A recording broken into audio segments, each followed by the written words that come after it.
Good morning class, welcome लियर accountancy video. Accountancy के अंदर हम लोग हमारा रेशियो एनालिसिस चैप्टर कर रहे थे एंड आई होप कि जो लास्ट वीडियो में हम लोगों ने हमारा रेशियो एनालिसिस की फर्स्ट रेशियो करी है, that is your liquidity ratio, जिसके अंदर हमने दो रेशियो सीखी थी हमारी, पहली करंट रेशियो और दूसरी लिक्विड रेशियो और क्विक रेशियो और एसिड टेस्ट रेशियो। ये जो हम लोगों ने दो रेशियोज हमारी सीखी हैं, आई होप कि वो आपको समझ आ गई हो। अब मैं बात करती हूँ आगे नेक्स्ट रेशियो की, that is your solvency ratio. अब हम लोग हमारी सॉल्वेंसी रेशियो की बात करेंगे। जब हमने स्टार्टिंग में मैंने आपको बताया था तो ये बताया था कि सॉल्वेंसी के अंदर 4 रेशियोज आती है आपकी, करेक्ट। तो उसमें से हम लोग हमारी फर्स्ट रेशियो उठा रहे हैं पहले, दैट इज योर डेब्ट टू इक्विटी रेशियो। अब ये होता क्या है, इसको कंप्यूट कैसे करते हैं, इसके आइडियल रेशियो क्या है, पहले वो देखते हैं, उसके बाद फिर हम लोग आगे बढ़ेंगे क्लास। सबसे पहले डेब्ट टू इक्विटी रेशियो होती क्या है बेटा? It is computed to assess long-term financial soundness of enterprises. इससे हम लोग हमारा basically long term financial soundness देखते हैं, यानी कि हमारी लॉन्ग टर्म चीजें देखते हैं हम लोग हमारी इस रेशियो के अंदर। Ratio express relation between long term external equities. ये जो रिलेशन बताती है ये लॉन्ग टर्म एक्सटर्नल इक्विटीज के बारे में बताती है। क्लियर है? आगे बढ़ती हूँ मैं। इसको निकालते कैसे हैं? सबसे बड़ी चीज, इसको निकालने का क्या फॉर्मूला है? डेब्ट टू इक्विटी। देखो फॉर्मूले के नाम के अंदर ही इसका फॉर्मूला छुपा हुआ है, दैट डेब्ट टू यानी कि आपका ये हो जाएगा डिवाइड और इक्विटी आपका नीचे आ जाएगा। तो डेब्ट टू इक्विटी रेशियो का तो सबसे इजी फॉर्मूला होता है क्या? डेब्ट अपॉन में इक्विटी, और इक्विटी का दूसरा नाम है share holders fund. I hope कि ये नाम आप सबको पता होगा, हम चैप्टर फर्स्ट के अंदर करके आ चुके हैं। आगे और कुछ फॉर्मूलेज दे रखे हैं जो आपको पता होना चाहिए, जो हमारी हेल्प करेंगे डेब्ट निकालने में या इक्विटी निकालने में। जैसे सबसे पहले डेब्ट के अंदर क्या क्या आता है? लॉन्ग टर्म बोरोइंग्स और लॉन्ग टर्म प्रोविजंस, दोनों चीजें आपकी डेब्ट के अंदर आती हैं। और दूसरा फॉर्मूला क्या है? Total debts minus current liability. याद करिए जब हम लोग हमारी करंट लायबिलिटी निकालते थे तो टोटल डेब्ट में से हम लॉन्ग टर्म माइनस करते थे ना, ताकि हमारा शॉर्ट टर्म आ जाता था, that is your current liability. यहाँ पे उल्टा कर दीजिए, टोटल में से करंट लायबिलिटीज माइनस कर दीजिए तो आपकी डेब्ट आ जाएगी, that is your long term. आगे बढ़ती हूँ। तीसरा फॉर्मूला क्या है डेब्ट निकालने का क्लास? ये 2 फॉर्मूले हो गए, कैपिटल एम्प्लॉयड माइनस इक्विटी, जो कि हम लोग अभी आने वाले हमारे क्वेश्चन में देखने वाले हैं फॉर्मूला। कौन सा? Capital employed minus equity. Clear है? आगे बढ़ती हूँ। नोट दे रखा है that capital employed is equal to डेब्ट प्लस इक्विटी। देखिए अब अगर मैं यहाँ पे बात करूँ, आपका फॉर्मूला है डेब्ट इज इक्वल टू में कैपिटल एम्प्लॉयड प्लस इक्विटी। अगर कैपिटल एम्प्लॉयड को यहीं छोड़ दूं और इक्विटी को यहाँ पे ले आऊं तो डेब्ट और इक्विटी मिलके क्या बन गया? Capital employed. वही चीज आपके इस फॉर्मूले में बोल रहा है वो। और दूसरा कैपिटल एम्प्लॉयड निकालने का फॉर्मूला क्या है? Non current assets plus working capital minus fictitious assets. याद करिए फिक्टिशियस एसेट्स हम लोग अच्छे से पढ़कर आए थे हमारे, कि कौन कौन से एसेट्स आपके फिक्टिशियस एसेट्स के अंदर आते हैं। सो क्लास कैपिटल एम्प्लॉयड निकालने का तरीका नॉन करंट एसेट्स, उसमें हम लोग हमारे वर्किंग कैपिटल प्लस कर देंगे और फिक्टिशियस एसेट्स यानी कि जितना भी आपका कूड़ा है वो सारा हम इसमें से माइनस कर देंगे। आगे बढ़ती हूँ। ये तो बात थी डेब्ट और कैपिटल एम्प्लॉयड की। Next is your equity. कैसे निकालेंगे हम लोग? और शेयर होल्डर्स फंड। इक्विटी और शेयर होल्डर्स फंड एक ही चीज है। अब इसको कैसे निकालेंगे? That share capital plus reserve and surplus. जितने भी शेयर कैपिटल और रिजर्व एंड सरप्लस हमको प्लस कर लीजिए, आपका इक्विटी आ जाएगा। और दूसरा फॉर्मूला इक्विटी निकालने का, नॉन करंट एसेट्स, जितने भी नॉन करंट एसेट्स हैं जैसे कि tangible assets, intangible assets, non current investment, long term loans and advances, ये सारे क्या हैं आपके? Non current assets. इसमें हम प्लस कर देंगे हमारा वर्किंग कैपिटल और माइनस कर देंगे नॉन करंट लायबिलिटी। और नॉन करंट लायबिलिटी में क्या आ जाएगा? Long term borrowings and long term provisions. Clear है? तीसरा फॉर्मूला। और थर्ड फॉर्मूला है इक्विटी निकालने का, टोटल एसेट्स माइनस टोटल डेब्ट, जो कि अभी हम लोग यहाँ पे भी कर आए थे। आपका क्या इक्विटी निकालने का formula? That total assets minus total डेब्ट। इक्विटी कैसे निकलेगी? जितने भी टोटल एसेट्स हैं उसको माइनस कर दो, टोटल डेब्ट को माइनस कर दो आपके जितने भी एसेट्स हैं, तो आपकी क्या आ जाएगी? इक्विटी आ जाएगी। आगे बढ़ती हूँ। वर्किंग कैपिटल का पीछे भी हम कर आए थे पिछली वीडियो में। वर्किंग कैपिटल तो बहुत अच्छे से सीख कर आए थे, that current assets minus current liability. And ideal ratio of this ratio यानी कि डेब्ट टू इक्विटी रेशियो की आइडियल रेशियो है आपकी 2:1। क्लियर है? तो ये छोटी सी थ्योरी थी, कुछ फॉर्मूलाज थे। आई होप कि ये फॉर्मूला आपने अपनी फॉर्मूले वाली जो लिस्ट है उसके अंदर लिख लिए होंगे। अब आपको कोई प्रॉब्लम नहीं आएगी जब आप अपने क्वेश्चंस करने बैठोगे। फॉर्मूले की लिस्ट को जहाँ पे आप अपने सारे फॉर्मूले लिख रहे हैं उसको अपने सामने रखिए और फिर क्वेश्चन करिए और देखिए कैसे आंसर नहीं आता, बिल्कुल आंसर आएगा। अब मैंने पहला क्वेश्चन टीएस ग्रेवाल का उठाया है, question number 38 class. Question number 38 क्या कह रहा है? Capital employed ₹8 lakh, share holders fund ₹2 lakh, you have to find डेब्ट इक्विटी रेशियो। देखो क्लास, अब इधर आ जाओ। आपके पास कैपिटल एम्प्लॉयड और शेयर होल्डर्स फंड दो चीजें गिवन है, यानी कि इक्विटी तो आपको दे रखी है, बट आपको क्या निकालना है? डेप्ट निकालना। और अभी मैंने बताया कि डेप्ट निकालने का formula capital employed minus equity, कुछ भी मुश्किल नहीं है। कैसे? डेप्ट equity ratio equals to dept upon equity. मैं हमेशा कहती हूँ पहले फॉर्मूला लिखिए, आपको चाहिए क्या? इक्विटी आपको दे रखी है शेयर होल्डर्स फंड के नाम से, और डेप्ट का फॉर्मूला होता है capital employed minus share holders fund, means 8 lakh minus 2 lakh. तो मैं अगर 8 लाख माइनस 2 लाख कर दूं, that is your 6 lakh. 6 lakh divided by में 2 लाख। 2 लाख तो आपको डायरेक्ट गिवन है आपके शेयर होल्डर्स फंड, और आपकी रेशियो क्या आ गई? इसको काट दूंगी तो 3 आ जाएगा, और इसको खाली 3 ना लिख के हम लोग रेशियो निकाल रहे हैं तो आ जाएगी आपकी रेशियो 3:1। समझ में आया? अभी और क्वेश्चंस करेंगे हम लोग ताकि आपको और अच्छी सी क्लैरिटी हो जाए। Now question number 35 from your TS Grewal. ध्यान से सुनिएगा, क्वेश्चन क्या कह रहा है? From the following information calculate डेब्ट टू इक्विटी रेशियो। ठीक है जी, इन्फॉर्मेशन में क्या क्या दे रखा है? 10,000 equity share of ₹10 each fully paid up, कितने के? 1 लाख के। 5,000 9% preference shares of ₹10 each fully paid, preference shares दे रखे हैं 50,000 के। जर्नल रिजर्व दे रखे हैं 45,000। Surplus that is your balance in statement of P&L, करवा के लाई हूं ना चैप्टर नंबर 1 में स्टेटमेंट ऑफ P&L, उसका बैलेंस दे रखा है 20,000। 10% डिवेंचर्स दे रखे हैं 75,000 और करंट लाइबिलिटीज दे रखी है 50,000। करंट लाइबिलिटीज का तो फिलहाल कोई काम नहीं है हमें, ठीक है। सबसे पहले आपका सबसे पहला मोटिव होना चाहिए कि आपको अपना फॉर्मूला लिखना है। डेब्ट to equity ratio is equals to डेब्ट, जिसे हम नॉन करंट लाइबिलिटी भी कहते हैं, अपॉन में इक्विटी, जिसे हम शेयर होल्डर्स फंड भी कहते हैं। क्लियर है? लिख लिया जी। अब मैं इसमें सबसे पहले मेरे डेब्ट ढूंढूंगी। डेब्ट में मैंने आपको बताया था long term borrowings, long term provisions, debentures, ये सारी चीजें आती हैं। अब यहाँ पे सिर्फ और सिर्फ मुझे डिबेंचर्स दे रखा है डेब्ट के नाम पे और कुछ नहीं दे रखा, तो मैं 75,000 उठाऊंगी और डेब्ट की जगह पे लिख दूंगी। अब इक्विटी में क्या क्या दे रखा है आइए देखते हैं। सबसे पहले मुझे इक्विटी शेयर्स दे रखे हैं 1 लाख के, मैंने 1 लाख लिख दिया। प्रेफरेंस शेयर्स दे रखे हैं 50,000 के, मैंने प्रेफरेंस शेयर्स लिख दिए। जर्नल रिजर्व दे रखे हैं 45,000, जर्नल रिजर्व लिख दिया। आफ्टर दैट सरप्लस दे रखा है 20,000 का, तो मैंने सरप्लस लिख दिया। बाकी डिबेंचर्स हम लिख ही चुके हैं, करंट लायबिलिटी हमारा इस रेशियो में नहीं आता है। क्लियर है? इतना समझ में आ गया। अब देखो आपके पास आपका डेब्ट आ गया, आपका इक्विटी आ गया। इक्विटी को टोटल करिए, टोटल करूंगी तो आएगा 2,15,000। कितना आ जाएगा? 2,15,000। अब 75,000 को मैं 2,15,000 से डिवाइड करूंगी तो कितना आ जाएगा आपका? 0.3488:1, जिसको हम राउंड ऑफ करके लिखेंगे और आपकी रेशियो आ जाएगी 0.35:1। आई होप कि ये क्वेश्चन आपको क्लियर हो गया होगा क्लास अच्छे से, क्योंकि कुछ भी नहीं था इसके अंदर, सिर्फ आपको अमाउंट्स को उठा के नीचे लिखना और प्लस करना है, जिसके लिए आपको बैलेंस शीट याद होनी कंपलसरी है। बैलेंस शीट याद होगी तो ये किसी भी बच्चे के लिए मुश्किल नहीं होगा। आगे बढ़ती हूँ। क्वेश्चन नंबर 39 उठाया मैंने टीएस ग्रेवाल का class. Balance sheet had the following figures as at 31 March 2019। 31 March 2019 का आपको बैलेंस शीट दे रखी है। क्या क्या बोला हुआ है?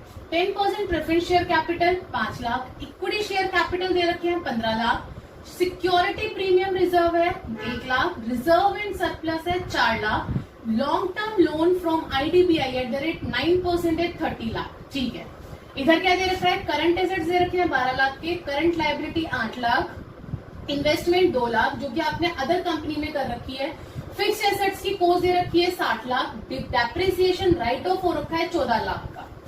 क्लियर हो गया क्वेश्चन? क्वेश्चन क्या बोल रहा है? Calculate ratios indicating the long term and short term. Class in दो वर्ड्स को ध्यान देना, long term and short term. इस बार उसने आपको रेशियो का नाम नहीं दिया कि आपको क्या निकालना है, इस बार उसने बोला है that you have to find the long term and short term financial position of the company. तो लॉन्ग टर्म में क्या आ गया? डेब्ट टू इक्विटी रेशियो, और शॉर्ट टर्म में क्या आ गया? जो भी हम कर आए हैं that is your current ratio. तो इट मीन्स इसमें आपको दो रेशियो निकालनी है, पहली डेब्ट टू इक्विटी रेशियो और दूसरी करंट रेशियो। पहले दोनों का फॉर्मूला लिख लो, डेब्ट टू इक्विटी रेशियो, डेब्ट अपॉन में equity, current ratio current assets minus current assets upon में करंट लाइबिलिटी। सो क्लास देखो, करंट एसेट्स और करंट लाइबिलिटी तो आपको डायरेक्ट दे रखा था, दोनों ही चीजें दे रखी हैं डायरेक्ट। तो क्या करोगे, 12 लाख अपॉन में 8 लाख एज इट इज लिख दोगे, 12 लाख डिवाइडेड बाय 8 लाख, तो आ गया आपका आंसर 1.5:1। लो भाई, 2 नंबर तो इसके मिल जाएंगे आपको, कुछ नहीं करना और आपके मार्क्स आ गए। आगे बढ़ती हूँ, डेब्ट इक्विटी रेशियो। डेब्ट इक्विटी रेशियो के अंदर आपको क्या करना है, डेब्ट अपॉन में इक्विटी। अब डेब्ट के लिए मैंने बोला है long term borrowings, long term provisions या डिवेंचर। अब आपको यहाँ क्या दे रखा है, मेरे को तो यहाँ पे लग रहा है लोन दे रखा है, long term loans from IDBI 30 lakh के, तो वो लोन लिख दीजिए यहाँ पे, क्योंकि इसके अलावा लॉन्ग टर्म का और कुछ भी नहीं दे रखा। अब बढ़ती हूँ इक्विटी के लिए। इक्विटी में यहाँ पे सबसे पहले प्रेफरेंस शेयर दे रखे थे 5 लाख, लिख दिए जी। इक्विटी शेयर कैपिटल दे रखे थे 15 लाख, लिख दिए हमने वो भी। सिक्योरिटी प्रीमियम रिजर्व और रिजर्व एंड सरप्लस। क्लास ध्यान से सुनना इन दो टर्म्स की कहानी। जब हम बैलेंस शीट करते हैं तो जो सिक्योरिटी प्रीमियम रिजर्व होता है वो बैलेंस शीट के अंदर लिखते हैं, हम लोग लिखते हैं, वो उसका सब हेड होता है रिजर्व एंड सरप्लस का। तो जब हमें यहाँ रिजर्व एंड सरप्लस ही दे दिया 4 लाख का, इट मीन्स ये जो 1 लाख है ये 4 लाख के अंदर इंक्लूडेड है। इस क्वेश्चन के अंदर ये एक चीज डिफरेंट थी कि आपको खुद दिमाग लगाना है कि ये जो 1 लाख है इस 4 लाख के अंदर इंक्लूडेड है, तो वो आपको अलग से लिखने की जरूरत नहीं है। हाँ, अगर रिजर्व एंड सरप्लस नहीं होता तो आप सिक्योरिटी प्रीमियम रिजर्व अलग से लिखते, बट जब यहाँ पे आपको रिजर्व एंड सरप्लस दे रखा है 4 लाख का, तो आप सिर्फ और सिर्फ रिजर्व एंड सरप्लस लिखेंगे 4 लाख। तो ये 3 चीजें हमें इक्विटी की दे रखी है, बाकी इन्वेस्टमेंट नहीं आएगा, फिक्स्ड एसेट्स और डेप्रिसिएशन किसी में भी नहीं आएंगे। मैंने इनको ऐड करा मेरी इक्विटी साइड को, तो आई 24 लाख। अब 30 लाख को 24 लाख से डिवाइड करूंगी तो मेरा आंसर आ जाएगा 1.25:1। देखिए क्लास कितना इजी है, लेकिन इसके लिए सिर्फ आपको बैलेंस शीट याद होनी बहुत जरूरी है। सो अभी और क्वेश्चंस देखते हैं आपके टीएस ग्रेवाल के बैक क्वेश्चंस। ये 3 क्वेश्चंस आई होप कि आपको अच्छे से समझ आ गए होंगे। Yes class, now it's time to question number 40। अब क्वेश्चन नंबर 40 पे आप ध्यान से सुनिएगा, क्वेश्चन क्या कह रहा है, यू हैव टू कैलकुलेट डेब्ट equity ratio from the following information. Information में क्या क्या दे रखा है, फिक्स्ड एसेट्स दे रखे हैं लेकिन ग्रॉस है क्लास, ब्रैकेट में ग्रॉस है, उस चीज का हमेशा ध्यान रखना। 8,40,000 एक्यूमुलेटेड डेप्रिसिएशन है 1,40,000, इसका मतलब हमें इसमें से माइनस करके फिर वैल्यू लिखनी है। ओके, नॉन करंट इन्वेस्टमेंट दे रखी है 14,000, long term loans and advances दे रखे हैं 56,000, करंट एसेट दे रखी है 3,50,000, करंट लाइबिलिटी है 2,80,000, 10% लॉन्ग टर्म बोरोइंग्स, इस बार डिवेंचर्स नहीं है, लॉन्ग टर्म बोरोइंग्स है 4,20,000 और लॉन्ग टर्म प्रोविजन है 1,40,000। तो इसका मतलब डेब्ट तो आपको यही से पता चल गया दैट आपको लॉन्ग टर्म बोरोइंग्स और लॉन्ग टर्म प्रोविजन को ऐड करना, आपका डेब्ट आ गया। लेकिन यहाँ पे इक्विटी में ना प्रेफरेंस शेयर होल्डर्स दिख रहे, ना मुझे रिजर्व एंड सरप्लस दिख रहा, ना मुझे इक्विटी शेयर दिख रहा, फिर कैसे निकालोगे? तो इसके लिए हमें हमारा दूसरा फॉर्मूला अप्लाई करना है, that is your total assets is equals to share holders fund plus non current liability plus current liability. याद करिए, अभी मैं फॉर्मूलाज में लिखवा कर लाई, उस शीट को अपने आगे रखिए, फॉर्मूले वाली शीट को। लेकिन अब इसमें भी आप लोग ये सोचोगे मैम टोटल एसेट्स तो हमें दे ही नहीं रखा, तो टोटल एसेट्स भी पहले आपको निकालना पड़ेगा क्लास दूसरे फॉर्मूले से। Total assets equals to fixed assets plus non current investment plus current assets plus long term loans and advances. Total assets जितनी भी एसेट्स दे रखी है सारी टोटल एसेट्स हो गई। अब फिक्स्ड एसेट्स के लिए मैंने अभी बोला कि जब भी ग्रॉस दे रखा हो तो डेप्रिसिएशन को हम लोग हमारी एसेट्स में से माइनस करते हैं, यानी कि 1,40,000 में से 1,40,000 को 8,40,000 में से माइनस करेंगे तो कितना आ गया 7 lakh, plus non current investment है आपकी 14,000, plus long term loans and advances दे रखे हैं आपको 56,000, इधर से करंट एसेट्स दे रखे हैं 3,50,000, तो करंट एसेट्स हो गए 3,50,000। सबको टोटल करिए, आपकी क्या आ गई, एसेट्स आ गई 11,20,000 की क्लास। अब इस 11,20,000 को यहाँ पे डाल दीजिए फॉर्मूले में, 11,20,000 शेयर होल्डर्स फंड आपको निकालना है, that is your equity plus non current liability आपको गिवन है। नॉन करंट लाइबिलिटी कितनी है आपकी 5,60,000। कैसे पता चला आप बताओ, डायरेक्ट तो नहीं दे रखा। 4,20,000 और 1,40,000 इन दोनों को मिला के बनेगी नॉन करंट लाइबिलिटी। क्यों? क्योंकि डेब्ट का दूसरा नाम है नॉन करंट लाइबिलिटी। तो 4,20,000 और 1,40,000 को मैं ऐड करूंगी तो ये आ जाएगा आपका non current liability, that is your 5,60,000 and current liability दे रखी है 2,80,000। अब मैं क्या करूंगी 5,60,000 और 2,80,000 को ऐड करके माइनस कर दूंगी 11,20,000 20,000 में से, तो मेरी शेयर होल्डर्स फंड की वैल्यू आ गई, दैट इज योर 2,80,000। समझ में आया कितना घुमा के उसने दे रखा है आपको क्वेश्चन। इजी है अगर आपको फॉर्मूले पता होंगे तो, अगर फॉर्मूले याद नहीं है, अगर आपको बैलेंस शीट याद नहीं है तो बहुत मुश्किल है ये चैप्टर, लेकिन अगर फॉर्मूले याद है और बैलेंस शीट याद है तो बहुत इजी चैप्टर है ये क्लास। मार्क्स को गेन करने वाला चैप्टर है, मार्क्स स्कोरिंग चैप्टर है ये। अब मेरे पास शेयर होल्डर्स फंड आ गया, मतलब मेरी इक्विटी आ गई मेरे पास, और मेरे पास डेप्ट है मेरे, तो कर दीजिए। डेप्ट में क्या करेंगे, 4,20,000 और 1,40,000, दैट इज योर 5,60,000। और यहाँ से मेरे शेयर होल्डर्स फंड निकले थे 2,80,000, तो 2,80,000 दोनों को डिवाइड करिए, आपका आंसर आ जाएगा 2:1। Question solve. समझ में आ गया। अब ये था पहला टाइप। अब मैं दूसरे टाइप की तरफ बढ़ रही हूँ कि इसी रेशो का दूसरे टाइप का क्वेश्चन जिसके अंदर हमें रीजंस देने होते हैं क्लास। क्वेश्चन नंबर 41, डेब्ट equity ratio of a company is 0.5:1, which of the following suggestions would increase, decrease and no change. अब बताना है इंक्रीज हो रहा है, डिक्रीज हो रहा है या कोई चेंज नहीं हो रहा है। Okay, first issue of equity share. आपने इक्विटी शेयर इशू करे, आपकी रेशियो क्या है, डेब्ट equity ratio, that is your डेब्ट अपॉन में इक्विटी।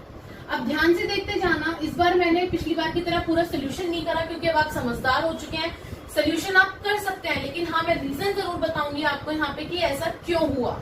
सबसे पहले इक्विटी शेयर्स इशू करें तो आपका क्या हो गया, डिनोमिनेटर इंक्रीज हो गया, और डिनोमिनेटर इंक्रीज हो गया और आपके ऊपर इसके ऊपर कोई इफेक्ट नहीं पड़ा न्यूमरेटर के ऊपर, तो इट मींस आपकी जो रेशियो है वो डिक्रीज हो जाएगी, because it increases the value of the equity, जिसकी वजह से हमारा डिनोमिनेटर इंक्रीज हो गया। आगे बढ़ती हूँ, कैश रिसीव फ्रॉम डेटर्स। अब कैश रिसीव करें आपने डेटर्स से क्लास। अब जब कैश रिसीव करें तो ट्रांजेक्शन जो है वो रिलेट करती है करंट एसेट से। कैश बढ़ा है ना, हमारे डेब्ट और इक्विटी में तो कोई फर्क नहीं पड़ा ना। जब डेब्ट और इक्विटी में हमारा ना प्लस हुआ ना माइनस हुआ, तो ओवरऑल हमारे क्यों चेंज आएगा, ओवरऑल कोई चेंज ही नहीं आएगा जब हमारे रेशियो पे कोई इफेक्ट ही नहीं पड़ा तो।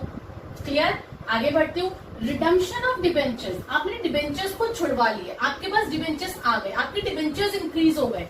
Redemption of debenture will decrease the value of डेब्ट। अब देखो डिबेंचर्स तो आपके वापस आ गए, लेकिन डेब्ट जो है वो घट गई आपकी। भाई जो आपने उधारी ले रखी थी वो तो कम हो गई ना, और जब न्यूमरेटर आपका कम हो जाता है, डिक्रीज हो जाता है, उस केस में आपकी वैल्यू घट जाती है। क्या हो जाती है, डिक्रीज हो जाती है।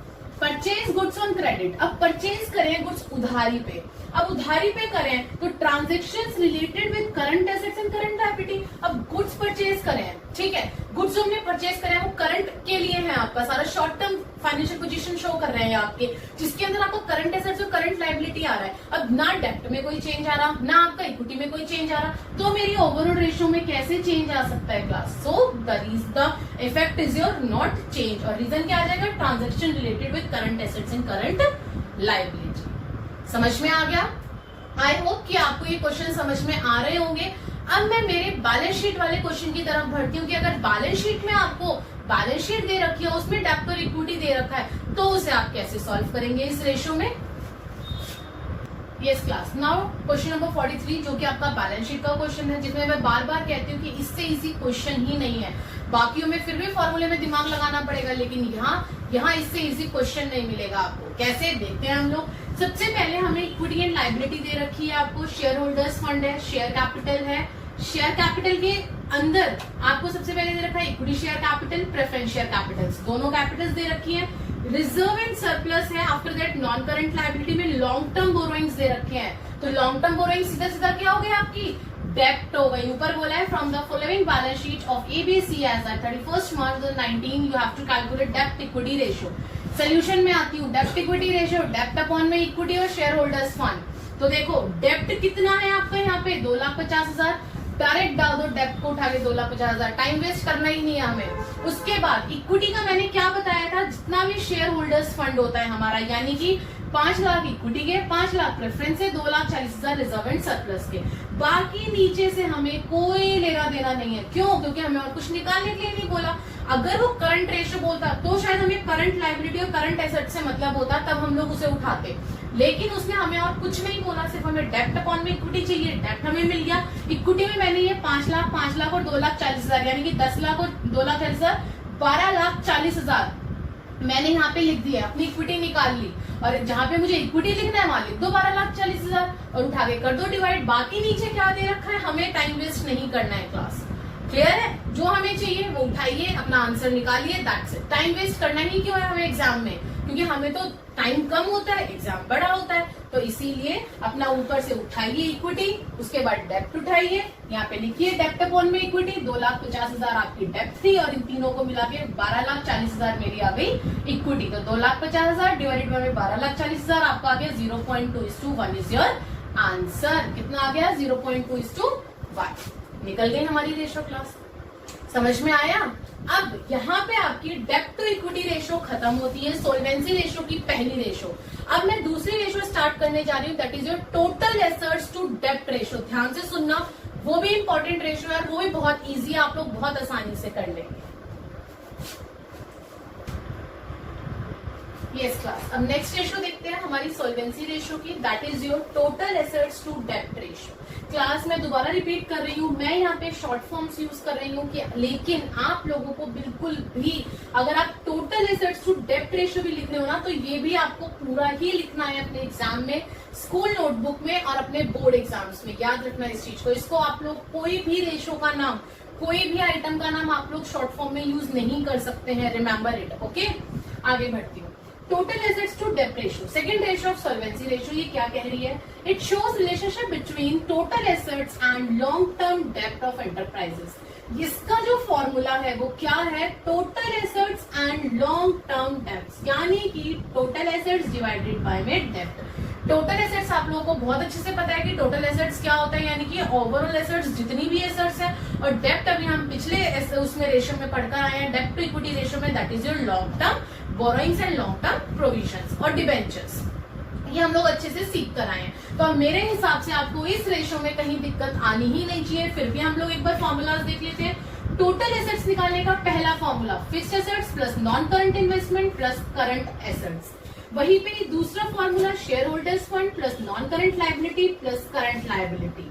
नेक्स्ट तीसरा formula current investment plus inventories plus trade receivable plus cash and cash equivalent plus short term loans and advances plus other current assets. ये तीनों फॉर्मूले आपको रटे हुए होने चाहिए क्लास। और अगर आपको बैलेंस शीट याद है तो फिर ना रटने की जरूरत ना कुछ और, फिर तो आपको बहुत अच्छे से आता होगा, फिर तो मुझे कुछ कहने की जरूरत नहीं है। दूसरा इस रेशो के बारे में बता रहे हैं that it measures the safety margin available to the lenders of long term debt. ये रेशो एक तरह से ये बताते हैं कि हम लोग कितना सेफ्टी मार्जिन में है, कि हम लोग हमारे लॉन्ग टर्म डेट्स जिनसे हमने ले रखा है उनको हम लोग कितना वापस कर सकते हैं, यानी कि हमारा सेफ्टी मार्जिन कितना पॉसिबल है। इस रेशो से हम लोग ये चीज मेजर करते हैं क्लास। ठीक है, पहला क्वेश्चन इस रेशो का आपका टीएस ग्रेवाल का बैक क्वेश्चन दे रखा है, क्वेश्चन नंबर 46।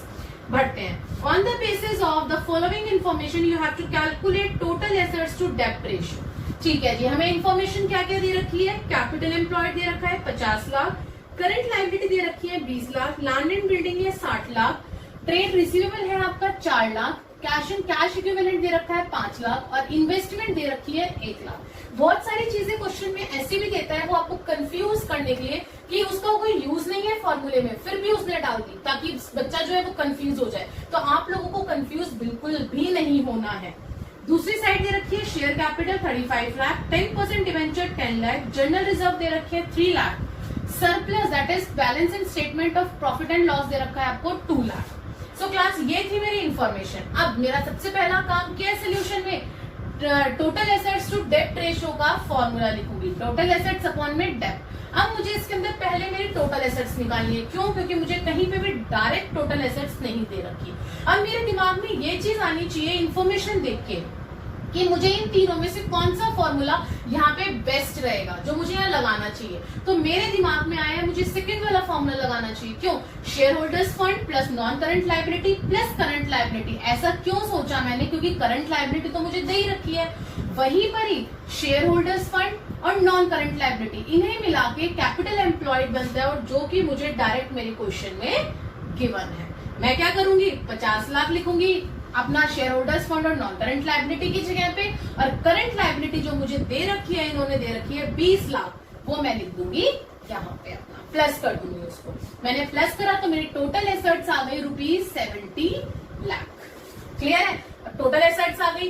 अब आ रही है हम लोगों ने हमारा टोटल एसेट्स निकाल लिए। अब टोटल एसेट्स के डिवाइड में होता है डेप्ट। अब देखो दो तरीके होते हैं, डेप्ट को हम लोग नॉन करंट लाइबिलिटी भी बोलते हैं, या तो आप अपने फॉर्मूले से non current liability find out कर लीजिए, या फिर उससे भी इजी तरीका आपको क्वेश्चन में डेप्ट दे रखे हैं क्लास, तो आप क्या करेंगे डायरेक्ट उठा के डेप्ट लिख दीजिए। फिर भी जो बच्चे नॉन करंट लाइबिलिटी निकालना चाहते हैं उनके लिए मैं बता दूं कि नॉन करंट के लिए हम लोग यहाँ पे फॉर्मूला लगाएंगे, capital employed is equal to share holders fund plus non current liability. अब कैपिटल एम्प्लॉयड तो आपको डायरेक्ट गिवन था 50 लाख, ओके मैम लिख दिया। शेयर होल्डर्स फंड के लिए आप यहाँ पे इक्विटी कैपिटल जो आपको शेयर कैपिटल दे रखा था, डिबेंचर्स वैसे तो डिबेंचर आप डायरेक्ट लिख दीजिए, कोई प्रॉब्लम नहीं होगी, क्वेश्चन गलत नहीं होगा, लेकिन जो बच्चे निकालना चाहते हैं वो निकाल भी सकते हैं नॉन करंट लाइबिलिटी। उसके लिए share holders fund, share holders fund में आपका इक्विटी शेयर कैपिटल 35 लाख आ गया, ठीक है। जनरल रिजर्व 3 लाख आ जाएगा, ठीक है। इधर से surplus that is balance in statement of P&L 2 lakh given है, 2 लाख आ गया। तो टोटल आपका शेयर होल्डर फंड आ गया बेटा 40 लाख आ गया, प्लस नॉन करंट लाइबिलिटी। अब चाहे 50 में से अगर आप 40 माइनस करेंगे तो कितना बच गया, 10 लाख रुपए आ गए नॉन करंट लाइबिलिटी।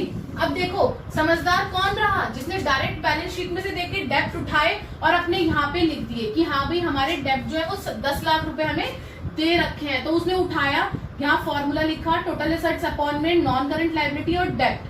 तो टोटल एसेट्स तो मेरे 70 लाख ऊपर निकले थे और डेप्ट मेरे को क्वेश्चन में 10 लाख गिवन थे। लेकिन जिन बच्चों ने नॉन करंट लाइबिलिटी से इस फॉर्मूले को याद करा उनके लिए दिक्कत हो गई, उनको ये निकालना पड़ेगा। तो दोनों ही तरीके हैं, ये वाला जो ऑप्शन है ये आपका आप चूज कर भी सकते हैं और नहीं भी कर सकते। अगर यहाँ डेप्ट नहीं होता तो आपको ये फिर कंपलसरी होता कि नॉन करंट लाइबिलिटी निकालिए, डेप्ट निकालिए और फिर लिखिए, क्लियर है। लेकिन जब मुझे यहाँ डायरेक्टली डिबेंचर गिवन है तो मैं क्या करूंगी, मेरे टोटल एसेट्स निकल गए 70 लाख और मेरे जो डेप्ट गिवन थी वो 10 लाख गिवन थी, वो मैंने यहाँ डिवाइड कर दी। जब मैंने 70 लाख को 10 लाख से डिवाइड करा तो मेरी रेशियो आ गई 7:1, क्लियर है। तो इसमें आप दोनों तरीके से कर सकते हैं, इसमें डरने वाली बात नहीं है। जिसने नॉन करंट लाइबिलिटी निकाल के करा है वो भी सही है और जिसने डायरेक्ट डिबेंचर से करा है वो भी आंसर सही है। चलिए अब आगे बढ़ते हैं इस रेशियो में, हम लोग नेक्स्ट क्वेश्चन देखते हैं आगे के।